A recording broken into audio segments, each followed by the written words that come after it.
సర్వోన్నతమైన స్థలములలో దేవునికి మహిమయు, ఆయనకిష్టులైన వారికి భూమి మీద సమాధానము కలుగునుగాక. షలోం. మన ప్రభువును రక్షకుడైన యేసుక్రీస్తు యెహోషువ మెస్సీ నామములో ఆత్మీయులైన మీ అందరికీ నా ఉదయకాలపు శుభాలు తెలియజేస్తున్నాను. ఆది కాండము 9వ అధ్యాయము 7వ వచన భాగాన్ని చదువుకుందాం. ఆది కాండము 9వ అధ్యాయము 7వ వచన భాగం.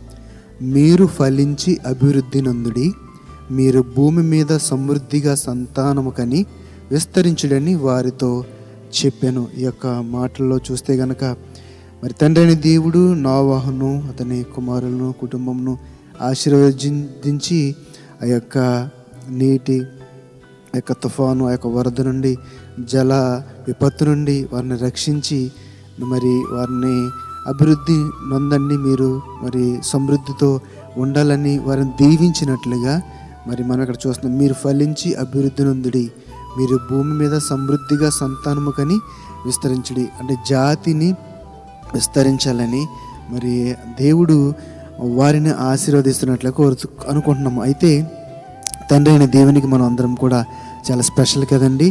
ఎందుకంటే మనల్ని కూడా స్వయంగా ఆయన చేతులతో, ఆయన యొక్క పోలికలో, ఆయన స్వరూపంలో మనల్ని చేసి ఆయన జీవాయువును ఊదాడు. కాబట్టి దేవుని యొక్క చిత్తం మనిషి ఎడల ఎప్పుడూ కూడా ఒక మంచిని కోరుకునేది. ఆయన చిత్తం అంతా కూడా మనమందరం కూడా సంతోషంతో, సమాధానంతో, క్షేమం కలిగి ఉండాలని, అభివృద్ధి పొందాలని, విస్తరించాలని ఆయన కోరుకుంటున్నాడు. అదే ఆయన చిత్తం, ఆయన వాంఛ. ఇదే మాటను ఆది కాండంలోనే 1వ అధ్యాయంలో మనం చూడగలుగుతాం. 1వ అధ్యాయము 28వ వచనం. దేవుడు వారిని ఆశీర్వదించినట్లనగా, మీరు ఫలించి అభివృద్ధి పొంది విస్తరించి భూమిని నిండించి దానిని లోబర్చుకుని సముద్రపు చేపలను, ఆకాశ పక్షులను, భూమి మీద ప్రాకు ప్రతి జీవిని ఏలుడని దేవుడు వారితో చెప్పిన. ఎవరితో? ఆదాము హవ్వలతో చేసిన వాగ్దానం. ఇక్కడ ఆదాంతో చెప్పిన మాటే, అక్కడ నోవహుతో చెప్పిన మాట. రెండు కూడా మీరు అభివృద్ధి చెందాలి, ఫలించాలి, విస్తరించాలి, మీ సంతానము ఈ భూమి అంతటి కూడా విస్తరించాలని దేవుని యొక్క చిత్తము. మనందరం కూడా ఆయన కుమారులు, ఆయన పిల్లలము. మనము కూడా మన బిడ్డల ఎడల ఏ విధంగా కోరుకుంటామండి? వారు చక్కగా చదువుకోవాలి, మంచి ఉద్యోగం పొందుకోవాలి, ఒక ఉన్నతమైన స్థితిలో ఉండాలి, చక్కని మరి వివాహం చేసుకుని కుటుంబంను విస్తరించాలని, మన సంతానం ఇంకా ఇంకా ఇంకా అభివృద్ధి చెందని మనం కోరుకుంటాం కదా. తండ్రి యొక్క చిత్తము కూడా మనందరి ఎడల అదే ఆయన కోరుకుంటున్నాడు. మనందరం కూడా అభివృద్ధి చెందాలి, విస్తరించాలి. మనము యొక్క ఆత్మీయ స్థితిలో దేవుని యొక్క సన్నిధులు మనం దినదినము కూడా బలపడుచు ఆయనకు దగ్గర అవ్వాలి, ఆయనతో స్నేహం చేయాలి, ఆయనతో సహవాసం చేయాలి. అదే ఆయన కోరుకున్నాడు. మనం అంటే విస్తరించి మరి అభివృద్ధి చెందేసి ఇష్టారాజ్యంగా బ్రతకమనండి, అది కాదు ఆయన చిత్తం. మనం అభివృద్ధి చెందాలి, ఆయన కనికరమును, ఆయన ప్రేమను, ఆయన దయను పొందుకోవాలి, ఆయనతో కలిసి సహవాసం చేయాలి, ఆయన బిడ్డలుగా ఆయన పోలిక చొప్పున ఆయన యొక్క ప్రేమను ధరించుకొని మనం కూడా బ్రతకాలి. అదే కోరుకున్నాడు. ఆయన చిత్తం అదే.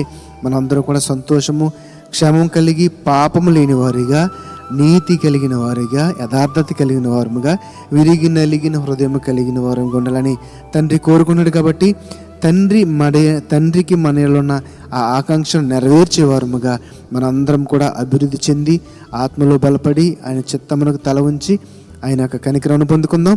అట్టి కృప తండ్రి అని దేవుడు మనందరికి దయచేయనుగాక. ఆమేన్. పరిశుద్ధుల మమ్మల్ని కన్న తండ్రి, నీకు వందనాలు, స్తుతులు, స్తోత్రాలు.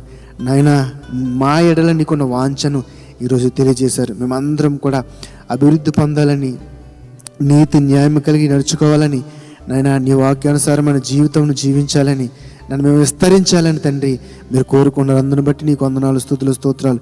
మీరు ఇచ్చిన ఆశీర్వాదం బట్టి, మేలును బట్టి వందనాలు ప్రభువా.